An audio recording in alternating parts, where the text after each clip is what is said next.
Good morning, good morning, good morning, everybody. Let's get this sorted out. Hi. How is everybody doing? So, you joined me today, and my topic being light and the good use of light is very apt today because it's a dismal day in Cambridge.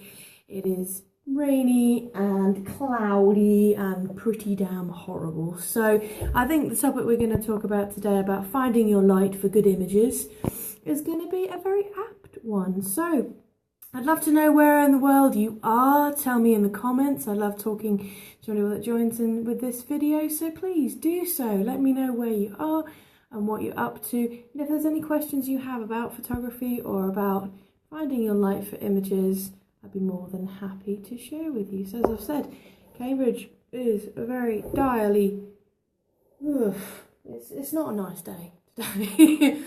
It's not been, yeah, we're definitely in autumn, so yeah, it's a bit of a rubbishy day, but it's very apt to talk about getting good lighting for your images, you know, finding your lights, finding what light works well, and also knowing what doesn't work well.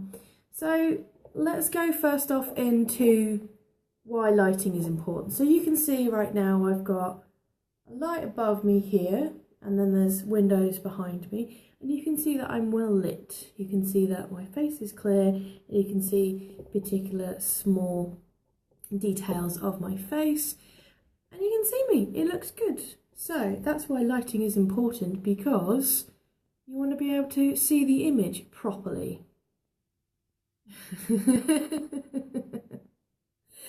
I don't know what you mean by that, Fluffy. I'm not sure what you mean. I eat meat, so, you know.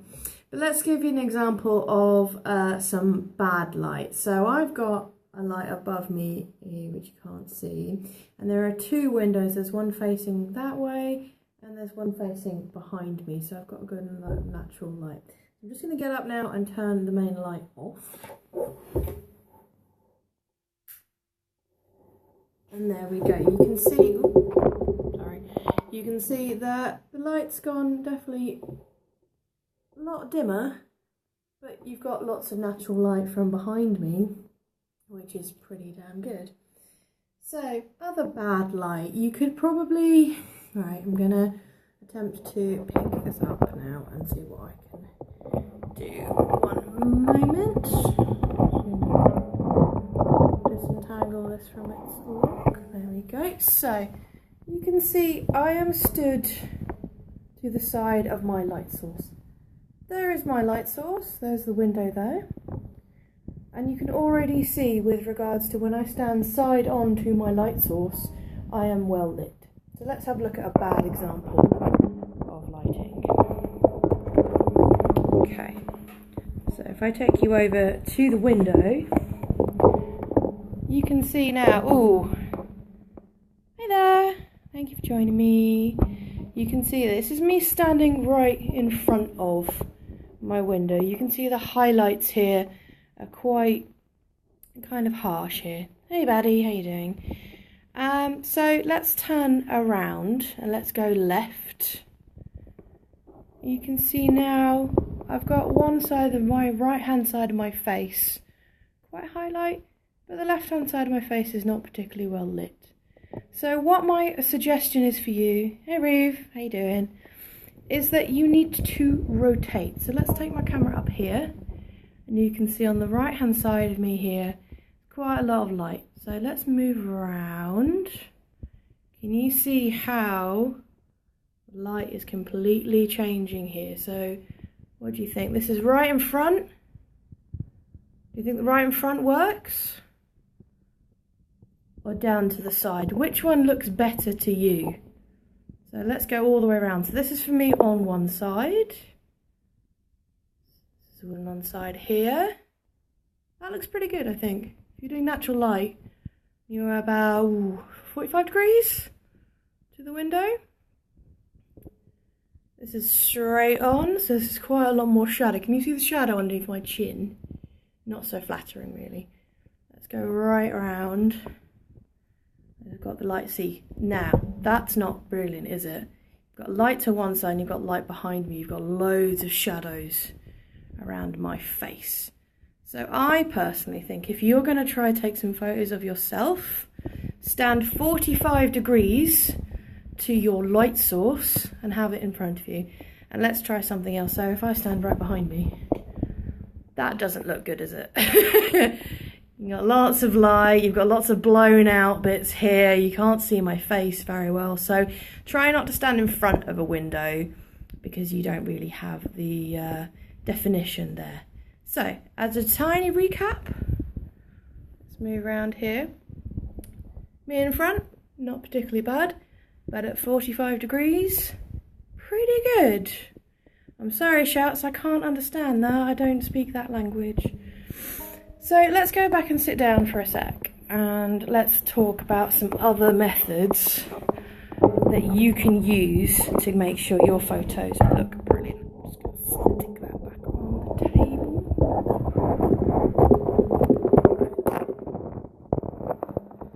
Okay, so we've shown you some examples of good light and we've demonstrated the fact that standing at about a 45-degree angle to the window will give you a nice coverage of light and make you look really, really good. There's a couple of tools you can use. Obviously, if you don't have any natural light, you can use a couple of things. First off, I know this is going to sound really silly, but professionals do this. And I'm not going to answer that Snapplephone, sorry, that's not my topic today. And what you can use is some tin foil. So this is wonderful because as you can see, it's got light reflecting properties. So what I would suggest if you want to bounce some more light up into your face, you can see on this side I've got quite a lot of light on my face. Take some tin foil and then you can just reflect. Can you see the reflection? That gives you a bit more light on one side of your face. Maybe a little bit further down. But there we go, that's a bit more balanced light on your face. Sorry, Hina, I can't answer that. So this is a really quick, easy, free tip if you've got some tin foil or metal aluminium foil. All you need to do is just put that underneath where you want highlighted and that'll give you some extra light. Quick and easy tip.